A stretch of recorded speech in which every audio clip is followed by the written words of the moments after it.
السلام عليكم ورحمة الله وبركاته. إلى حضرة النبي مصطفى محمد رسول الله صلى الله عليه وسلم، ثم إلى أرواح أزواجه وذرياته وأصحابه والتابعين والتابع التابعين لهم بإحسان إلى يوم الدين، ثم إلى أرواح آبائنا وأمهاتنا ولأجدادنا ولجداتنا ولمشائخنا ولأهلنا ولأهل بيتنا ولإخواننا ولأخواتنا ولمعلمينا ولأرواح المسلمين والمسلمات والمؤمنين والمؤمنات. شيء لله لهم الفاتحة. أعوذ بالله من الشيطان الرجيم. بسم الله الرحمن الرحيم. الحمد لله رب العالمين الرحمن الرحيم مالك يوم الدين. إياك نعبد وإياك نستعين. اهدنا الصراط المستقيم صراط الذين أنعمت عليهم غير المغضوب عليهم ولا الضالين. آمين. بسم الله الرحمن الرحيم. الحمد لله رب العالمين. الصلاة والسلام على أشرف الأنبياء والمرسلين سيدنا ومولانا محمد وعلى آله وأصحابه ومن تبعه ونصره وواله.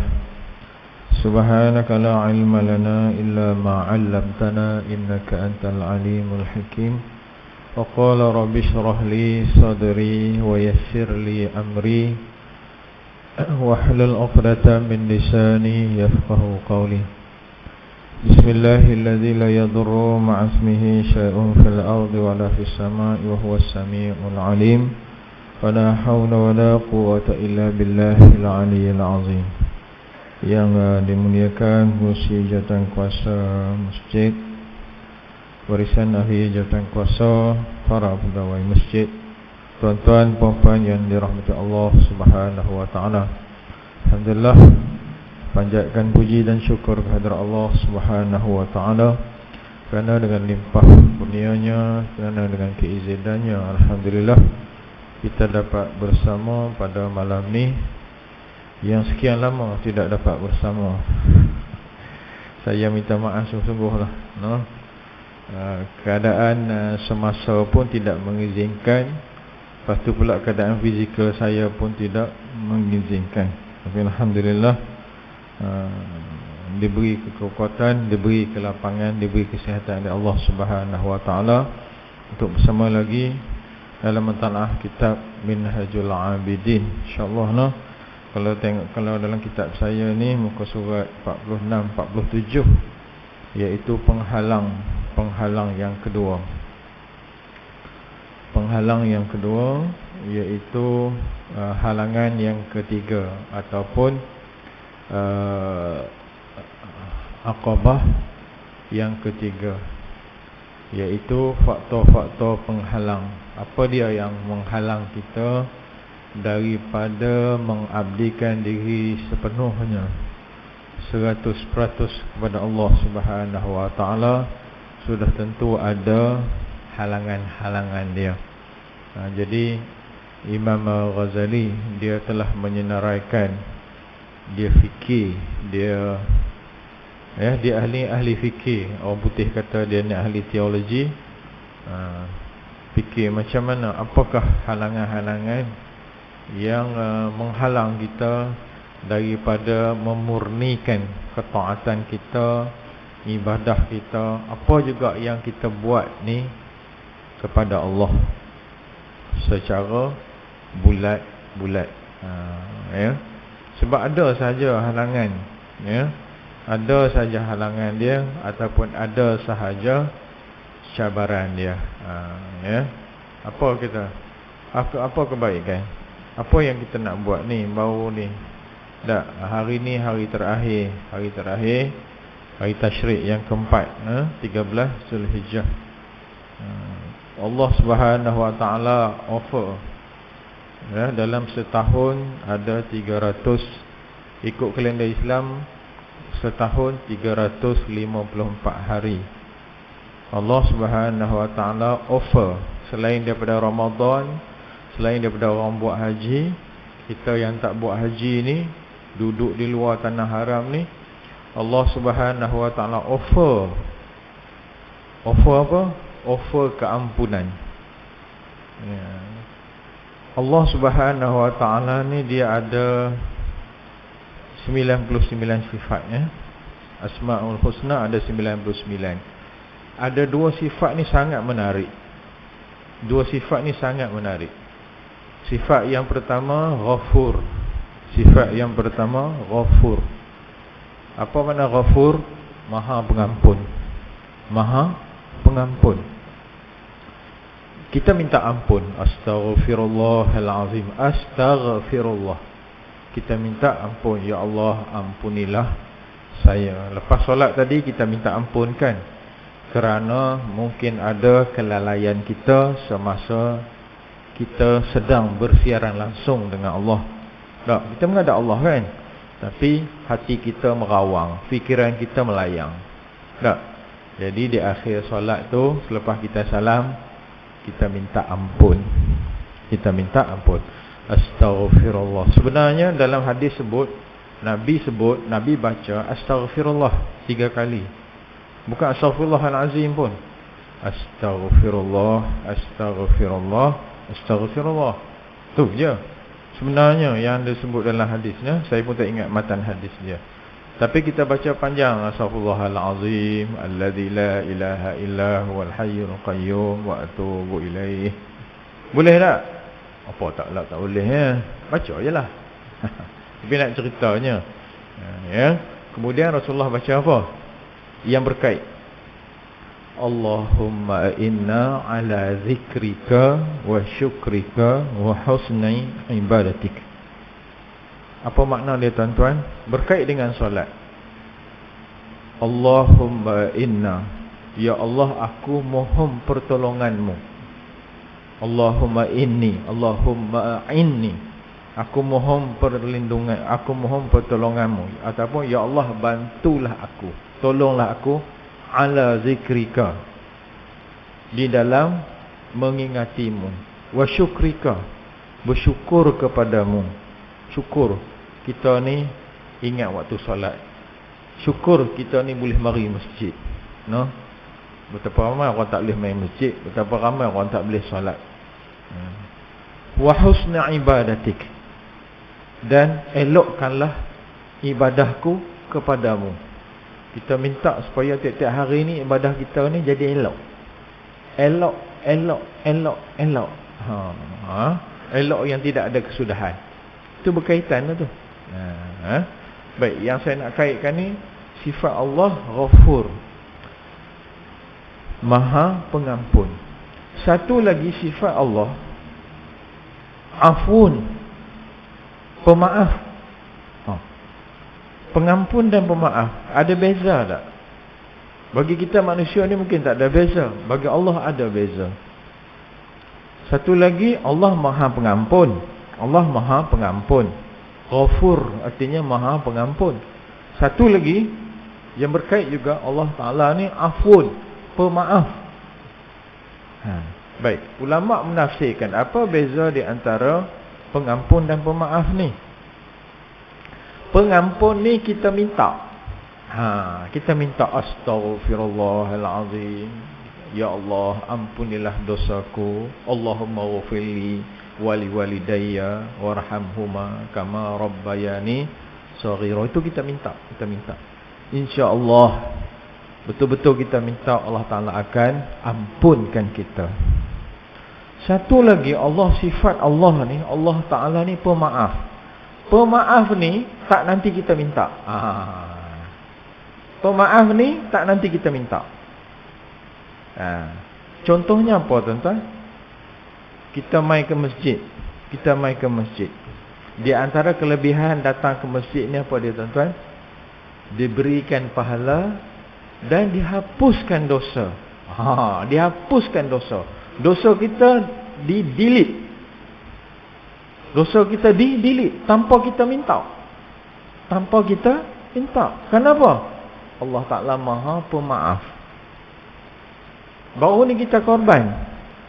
Baca tak kelebihan korban?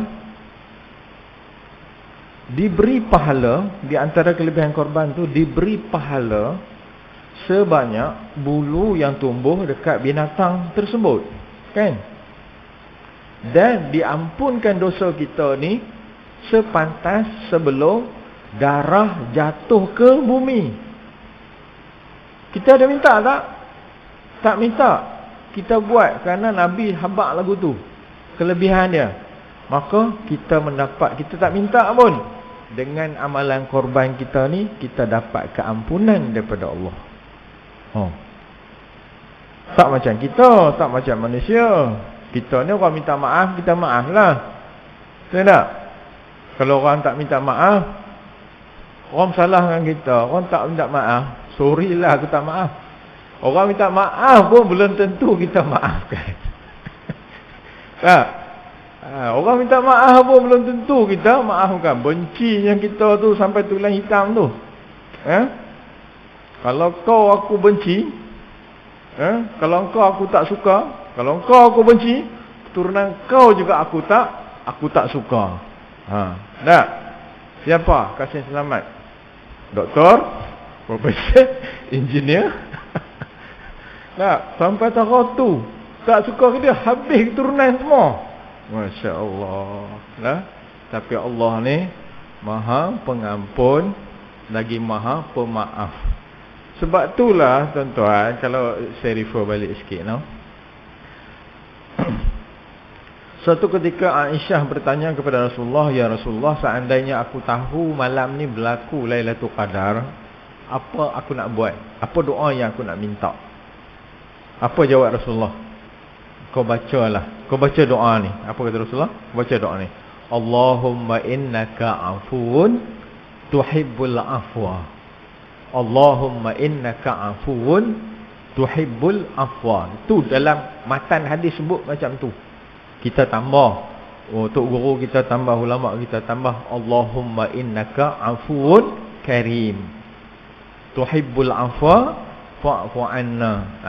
Tuhibbul afwa, kita tambah fa'fu anna, wa tambah lagi wa an waliyina wa an jami'al muslimina wal muslimat wal mu'minina wal mu'minat. Betul tak? Sebab itulah doa tu confirm imam baca dalam bulan puasa. Betul tak? Setiap 4 rakaat. Setiap 4 rakaat. Tak? Sebaiknya setiap 2 rakaat pun boleh baca. Setiap 2 rakaat boleh baca ni, setiap 4 rakaat tak apa, terpulanglah cara mana nak baca, terpulanglah. Nak baca dalam kereta pun tak apa, nak baca atas motor pun tak apa, tak ada masalah. Mana tahu sebab pasal Nabi pesan lagu tu. Apa makna dia, tuan-tuan? Allahumma innaka afun. Sesungguhnya, ya Allah, sesungguhnya engkau ni Maha Pengampun. Maaf, Maha Pemaaf. Maha Pemaaf. Tuhibbul afwa. Engkau suka sangat memaafkan. Engkau suka sangat memaafkan. Maka maafkanlah. Tu yang kita tambah tu. Tuhibbul afwa. Tuhibbu ni maknanya engkau suka afwa. Engkau suka memaafkan. Kita tambah tuhibbul afwa fa'fu anna. Maka ampunilah kami. Ampunilah kedua ibu bapa kami. Ampunilah muslimin dan muslimat. Betul tak?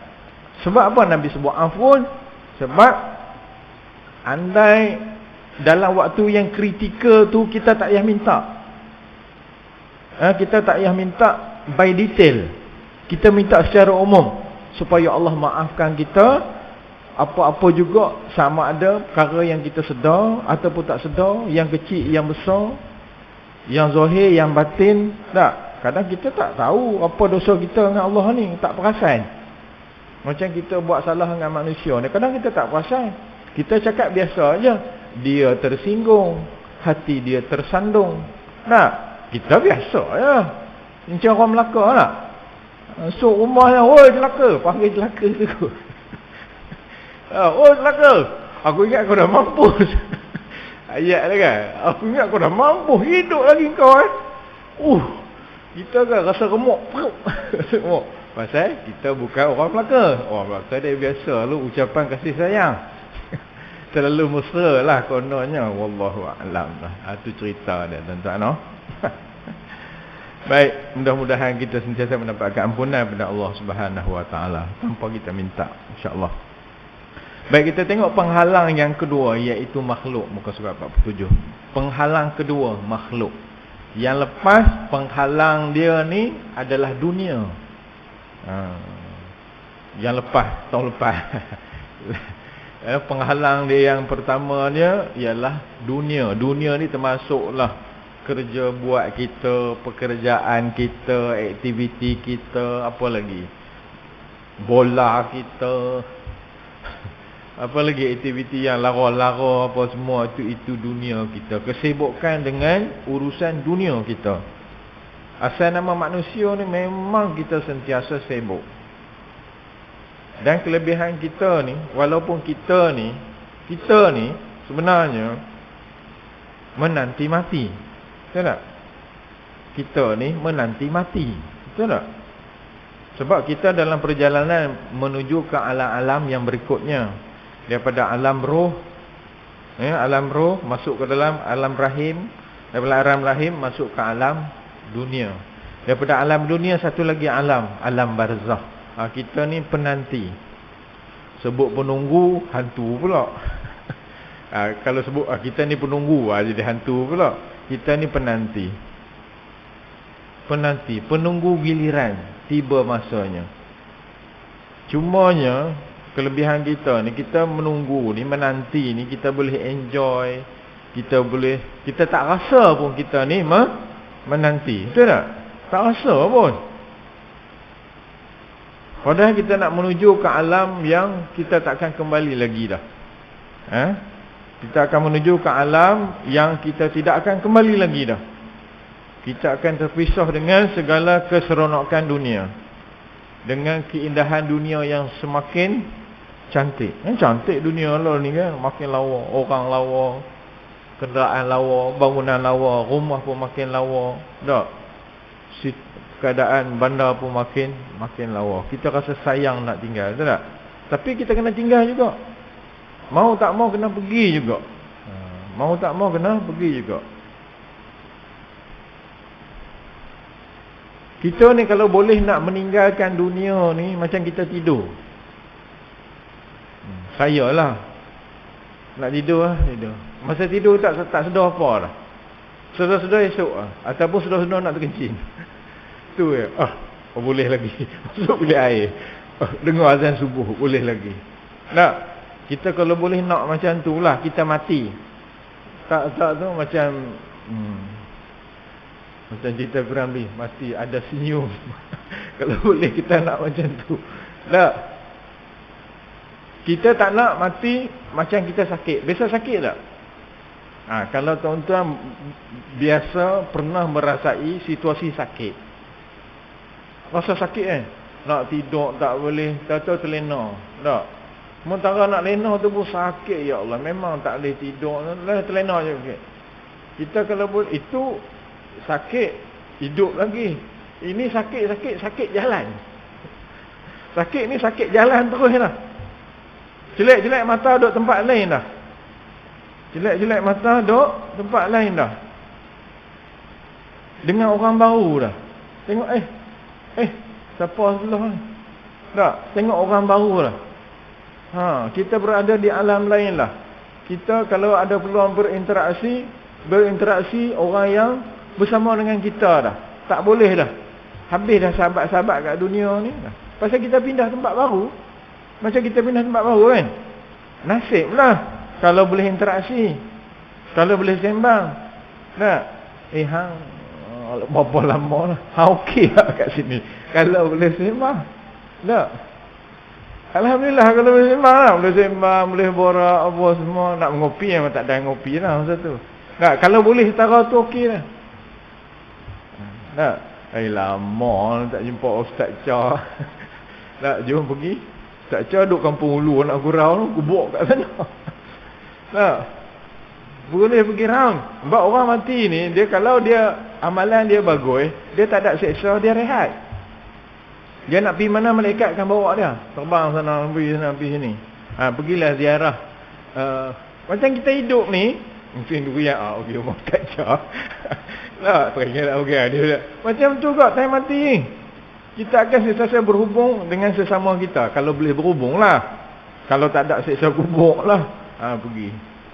Pergi tengok tu dia bumbang tanya orang mana rumah kaca.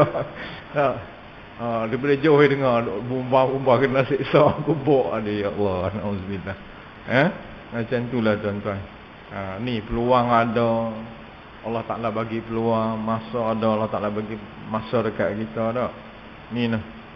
Dalam tempoh menunggu ni, kita boleh lagi cari bekal sebanyak mungkin. Ni Allah Ta'ala bagi peluang kat kita ni, boleh lagi baru lepas korban ni. Baru lepas korban ni. Tak? Siapa buat korban tahniah lah, salut, tabik.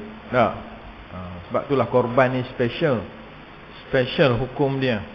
Sunat kalau buka dalam kitab Kifayatul Akhyar, daripada mazhab kita Imam Syafi'i juga ni, kitab Kifayatul Akhyar disebut secara detail sunat muakkadah kifayah, sunat muakkadah kifayah, sunat muakkadah ainiyah. Dah sunat muakkad kifayah pula. Satu lagi sunat muakkadah ainiyah. Sunat muakkadah kifayah ni makna dia sunat tu dituntut kepada sebuah keluarga. Seandainya salah seorang daripada ahli keluarga tu buat korban, maka pahalanya dapat semua, terangkatlah semua ke atas keluarga. Kalau siapa yang tak buat, dalam kitab tersebut, siapa yang tak buat, hukumnya makruh. Hukumnya makruh. Bukan kena pada ketua dia. Semua ahli keluarga tu makruh. Yang tinggal dalam satu rumah tu, semua makruh. Berapa hari makruh? 4 hari makruh. Hari pertama tak buat, hari kedua tak buat juga, hari ketiga tak buat, hari keempat confirm. 4 hari tu berada dalam keadaan makruh. Makruh ni apa? Allah Ta'ala tak suka. Jadi buatlah. Kalau ikut mazhab kita Syafi'i itulah. Kalau mazhab Hanafi dia wajib bagi yang berkemampuan. Istilah kemampuan ni, dalam tempoh 4 hari itu duit dia kalau lebih pada satu bahagian korban. Satu bahagian korban ni katakanlah 700. Dalam simpanan dia tu lebih pada 700 lagi. Tak? Maka makruh. Kena makruh kat dia. Duit kita berkepuk lagi. Malas nak buat lah. Tak, tiap-tiap tahun buat pun tak ada masalah. Tiap-tiap tahun pun buat pun tak ada masalah. Kalau agak susah sangat, tak?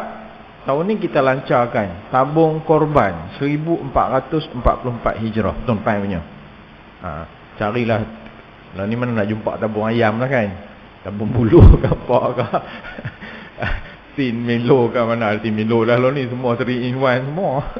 Tak, carilah mana-mana tabung, lekat kat situ tabung korban. Bubur tempat yang attract, boleh nampak. Tak, ni Tok Wan nak lancarkan tabung korban 1444 Hijrah. Tuan-tuan punya. Ada duit lebih balik sekolah masuk, lebih beli ikan, beli sayur, bubur apa semua. Tak, agak-agak raya puasa ke, masjid dah buat pengumuman nak buat korban kelompok ni, buka tengok, tak cukup topak sekurang-kurangnya 1 bahagian.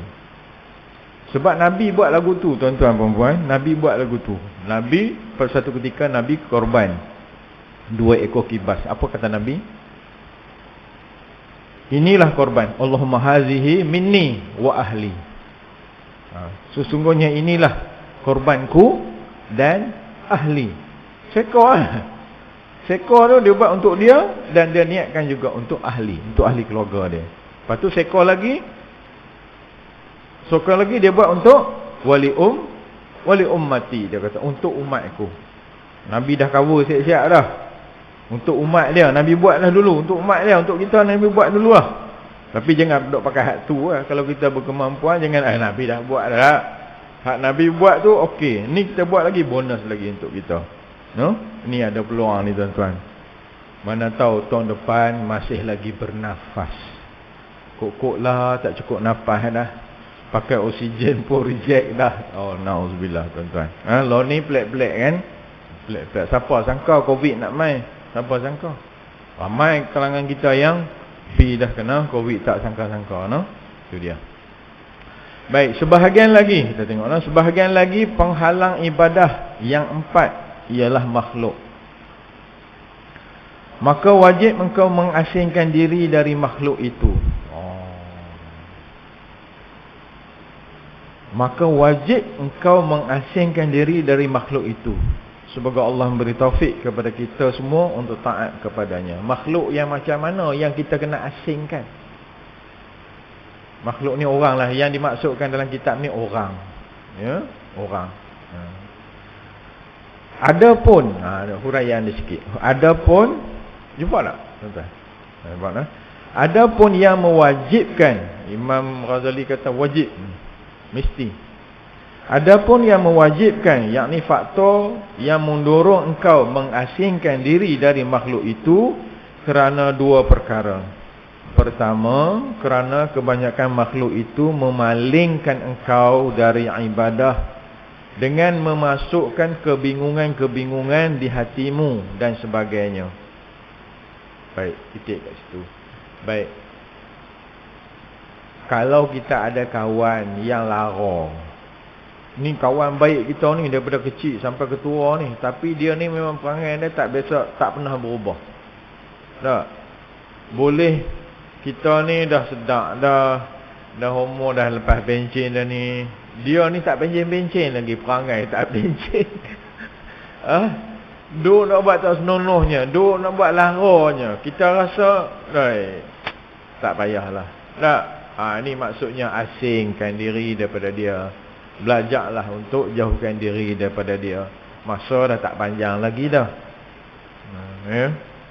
Tak, memang ada orang macam tu, tuan-tuan. Saya duk bawa orang pergi umrah ni. Hak kaki sembang ni, sembang. Ya?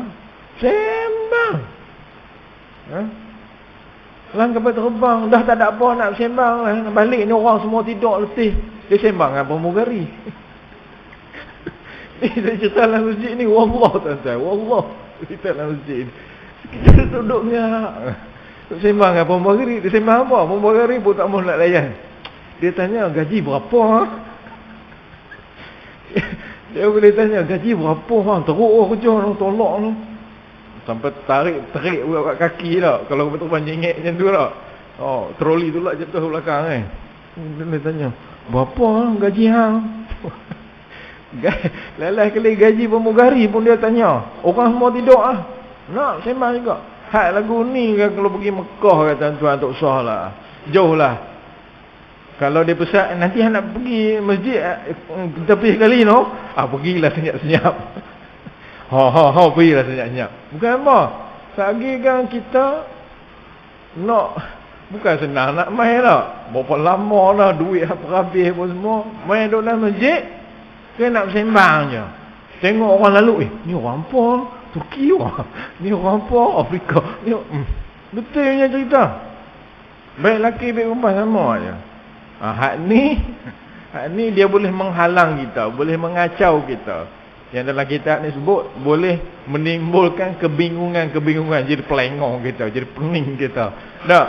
Kita jauhkanlah diri daripada orang-orang yang begini. Itu yang dimaksudkan wajib kita. Kalau ini boleh menghalang kita, maka wajib kita halang. Tak? Macam taik dadah lah, mak sabu ke, mak gian ke apa tak? Bila dia duduk dalam, okey je. Duduk dalam tu dia mengaji, dia baca kitab. Sebab tu lah dia, kalau tahan 6 bulan tu, dia 3 bulan tu lepas. Pasal apa? Kita balik tanya. Dia ni baik, bagus dia ni. Iyalah, ayah dia nak pulihkan, dia hantar pergi pesantren kat Indonesia. Hantar pergi pesantren kat Indonesia. Tafsir juzuk Ammar ni lang kepala kan. Tuan-tuan. Bak fake bak apa ni, balik ke baru dah saya pre sampai dah. Habis hanyut, hancur. Tak. Tu masalah kan. Nak halau macam mana? Dia kata, bang, panggil dia abang-abang, mu kena berhijrah, mu usah duduk kampung ni lah. Duduk carilah tempat lain. Tempat orang tak kenal mu. Dia cerita kat kita, kami memang nak berubah dah. Dia kata, dia panggil saya Cah. Oh, abang nak berubah dah ni. Tapi mereka ni duduk main kacau. Mereka ni duduk main kacau. Dia pun melalas ke ikut sekali. Tak ada apa. Tak. Bila kes yang macam ni yang Imam Ghazali kata wajib mengasingkan diri. Dia bagi naratif kat sini. Beliau berkata, seperti yang dihikayatkan oleh setengah ulama', ni satu naratif, satu kisah. Aku telah menemui sekumpulan orang-orang yang sedang bermain panahan.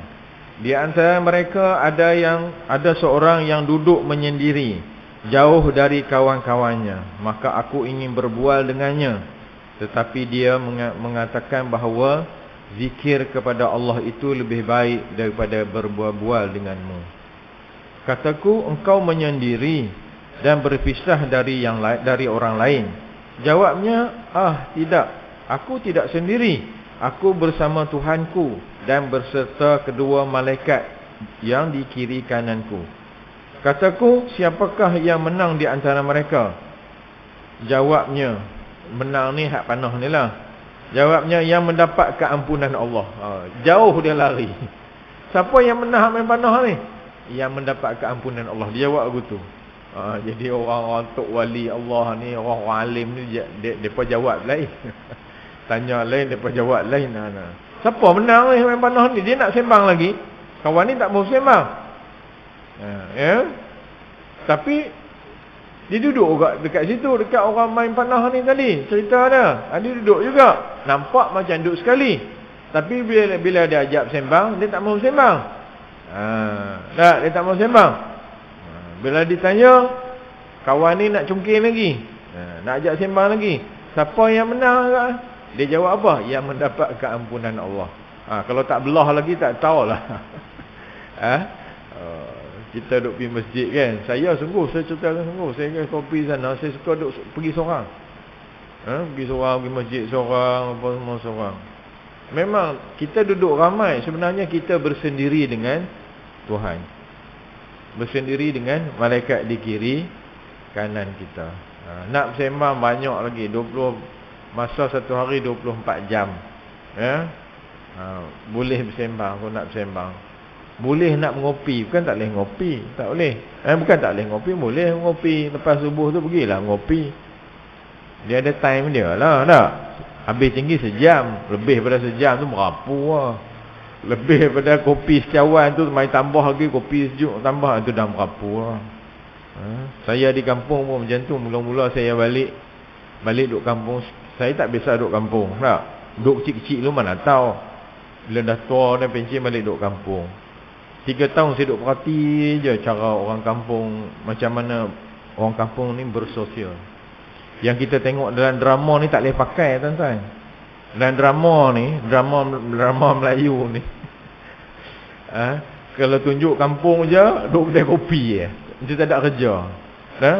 Kat kampung ni tuan-tuan, pergilah Batu Kurau.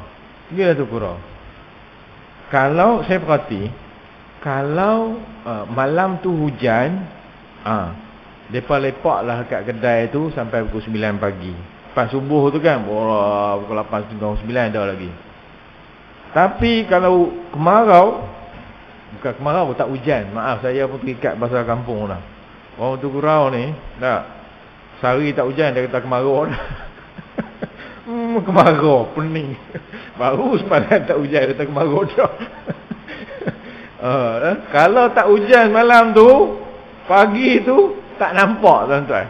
Tak nampak kat kedai. Nampak tak nampak pukul 10 dia break. Dia break pukul 10 baru nampak. Bukan manjang nak dapat kedai kopi. Kedai kopi itulah jadi sumber maklumatnya. WhatsApp tak ada, apa tak ada, kedai kopi. Tu dapat berita tu berita ni. Saya dulu tak berakhir juga kedai kopi ni, tapi banyak yang terlepas pandang. Kalau dulu orang mati dia main kalok kan. Tong tong tong tong tong tong tong tong tong tong tong tong tong. Ya. Tong 1 kira-kira kan. Tong 2. Tong 3. 4, 5, 6, 7. Oh, orang lelaki ni. Lelaki ni tahulah. Ya, lelaki ni. Kalau 5 dia pergi perempuan, siapa pula sampai hukum. Siapa pula sampai hukum. Bila sampai hukum saja, tak. Hak nak naik ke, nak pergi kebun getah, nak pergi ke kebun, tak. Stand down lebih. Betul tak? Stand down habis. Pakat pergi ziarah. Betul tak?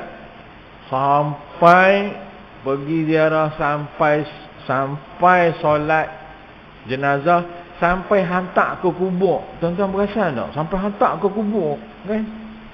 Saya sampai ketua ni masih ingat, tuan-tuan.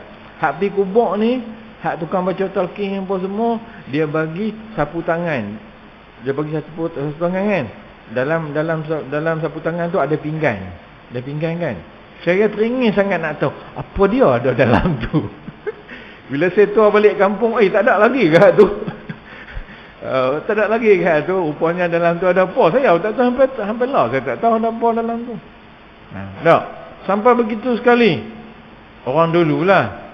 Sampailah Tok Imam pun tak pergi. Minta maaf cakap lah. Tok Imam pun tak pergi. Bukan apa? Aku tak duti. Hak duti orang lain. Hak duti orang lain. Imam kampung lah. Imam sini dia tugas lain. Hak kampung ni mana? Full time. Saya tak bertugas. Tu saya jadi penyelaras dulu. Saya straight.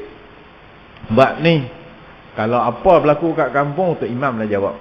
Dia kata, pastikan mayat tu masuk dalam kubur, Tok Imam tengok mayat tu menghadap kiblat ke tak menghadap kiblat. Tengok, pastikan. Pastikan. Sebab apa? Yang tanggungjawab Tok Imam. Yang akan panggil, kalau benda ni tak beres, siapa yang akan jawab? Sebab mayat wajib dibaringkan, dihadapkan ke arah kiblat, kan? Kalau tu tidak diarahkan ke arah kiblat, kena korek balik, tuan-tuan. Wajib korek balik sekira-kira mayat tu belum reput lah. Kalau bereput tak lihat apa. Bila dah reput, siapa hak mula-mula nak tanggung dosa tu? Tu imam. Bukan terima elon saja. Elon jakim pula tu. Banyak. Elon bejik sikit lah. Tu. Dunia no? Ni tak. Jaga-jagalah, tuan-tuan. Tu dia. Itu naratif dia ataupun kisah dia yang sebut dalam ni. Jika demikian, maka sebahagian besar dari makhluk itu membimbangkan engkau.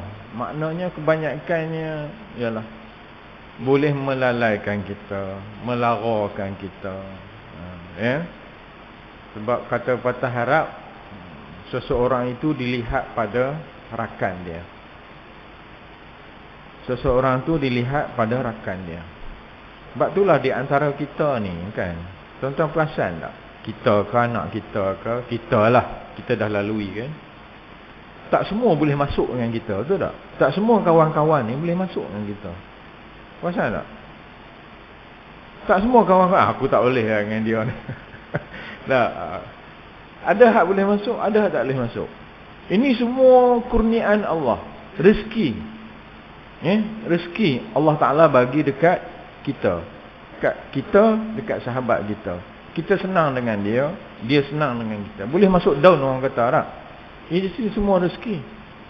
Sebab title sahabat ni daripada zaman Nabi lagi. Sebab tu dah ada istilah sahabat. Kita sahabat ni lain lah. Sahabat dengan jin. Sahabat, kawan lain. Kawan lain. Teman lain. Kawan. Kawan ni zamil. Dalam bahasa Arab zamil. Kalau sahabah ni lain. Sahabat ni dia kenal habis. Kenal habis hati, budi apa semua. Sebab itulah Nabi tanya, pernah Nabi tanya, kamu ada sahabat tak? Sahabat ni jawab, ya ada. Kamu pernah pergi musafir dengan dia tak? Pernah pergi musafir dengan dia tak? Sahabat ni cakap, tak pernah. Belum lagi sahabat kamu. Belum lagi sahabat kamu. Sebab bila kita berpergian dengan dia, musafir dengan dia, baru kita tahu perangai dia yang sebenarnya. Berak kencing dia lagu mana, cara dia marah lagu mana. Ini setakat touch and go saja tak edit tuan-tuan. Bila duduk sekali baru tahu perangai masing-masing. Tak? Sebab itulah kita ni dengan bini kita ni sangat rapat, betul tak? Tak? Sebab saya apa? Dah tahu habis lah. Kalau dulu kentut boleh kontrol apa semua, dah kahwin semua tak kontrol dah. Baik bini kita, baik kita tak kontrol dah. Tak ada lah. Pasal apa? Dah jadi kawan lah, habis lah. Keluarga dia pun kita kena habis dah. Adik-beradik dia, mak ayah dia, adik-beradik dia, kita kena habis dah.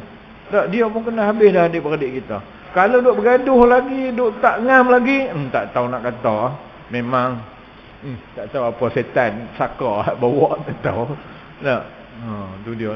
Ke sahabat Nabi kata, kalau kamu berpergian, pergi musafir dengan orang tu baru kamu kenal dia. Pergi umrah tahu dah. Pergi umrah pun tahu dah. Pergi bukan pergi Jepun. Bukan pergi China ni, pergi tempat baik ni. Pergi tempat baik.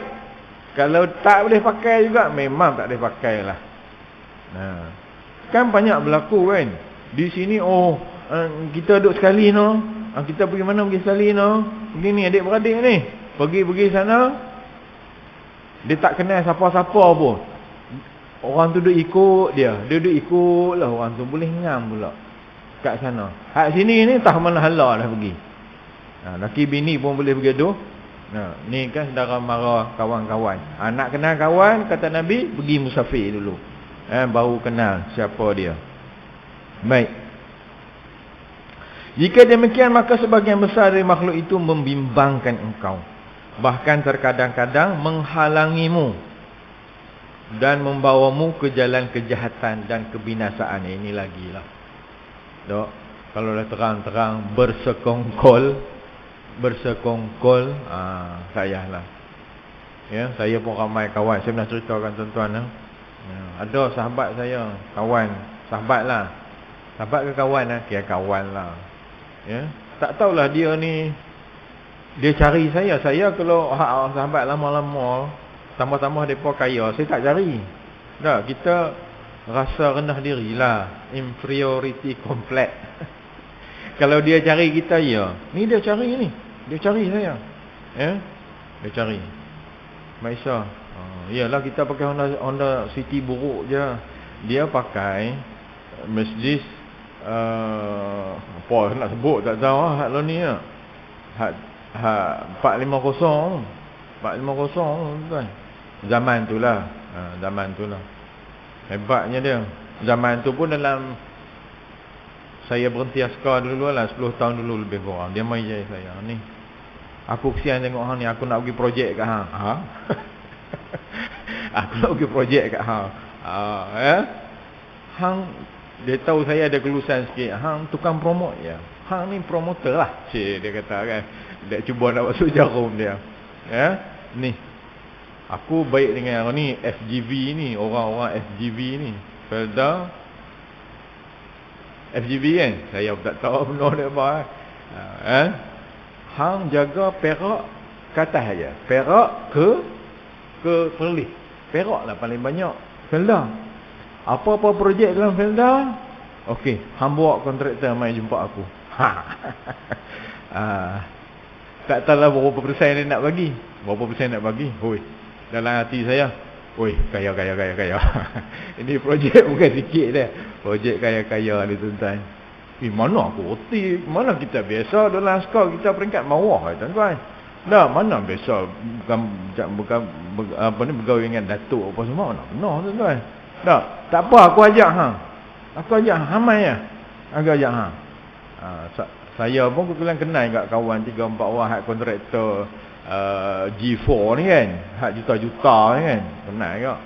Saya pun cerita apa semua, bawa lah profil apa semua. Pergilah nak menuntut ilmu ni kat kawan saya ni. Di mana? Di Nilai Golf Spring. Nilai Golf Spring. Orang Korea banyak tuan-tuan. Dia touchdown dekat KLIA aja, mereka akan pergi pukul kat situ. Pergilah tuan-tuan. Salam mula tu dah tengok golfer dia dengan KD dia. KD perempuan tuan-tuan. KD perempuan pakai seluar putih, baju merah, tengah hari rembang. Tu dia nampak bingkai tu. Sudah.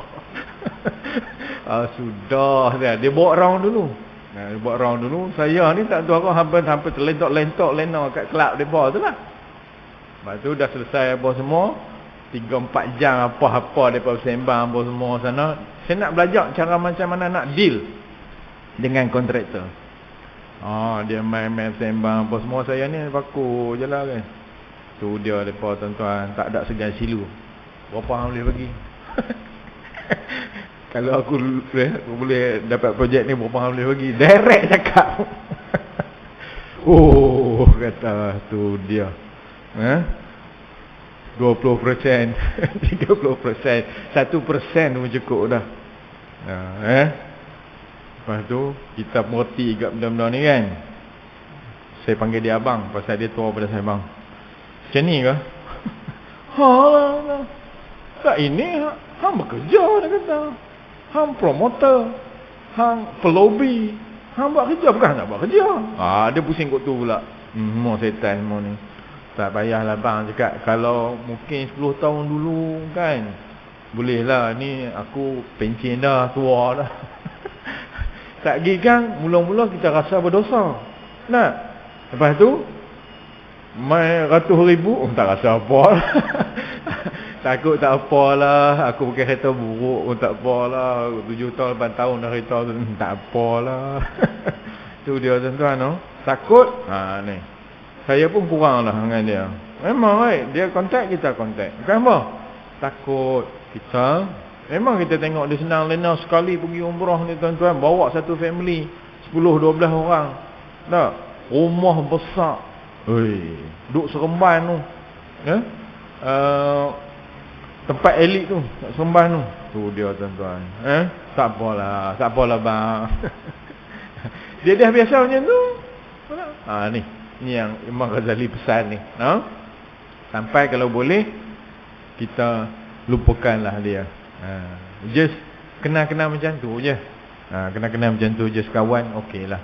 Kalau kata nak bersahabat betul macam ni yang boleh menghalang kita, boleh menarik kita masuk neraka ke apa ke, baik tak payahlah.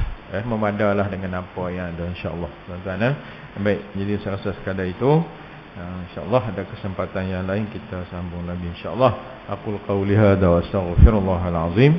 Assalamualaikum warahmatullahi wabarakatuh. A'udzu billahi samil alim minasy syaithanir rajim. Bismillahirrahmanirrahim. Alhamdulillahi rabbil alamin. Wassalatu wassalamu ala asyrafil anbiya'i wal mursalin sayyidina wa maulana Muhammad wa ala alihi wa ashabihi ajma'in. اللهم اشرح بالقرآن العظيم صدورنا ويسر به أمورنا وعظم به أجورنا وحسن به أخلاقنا ونوّر به قلوبنا وقبور آبائنا وأمهاتنا ولأجدادنا ولجداتنا ولمشائخنا وقبور المسلمين والمسلمات والمؤمنين والمؤمنات برحمتك يا أرحم الراحمين وصلى الله عليه والحمد لله رب العالمين. تقبل الله منكم.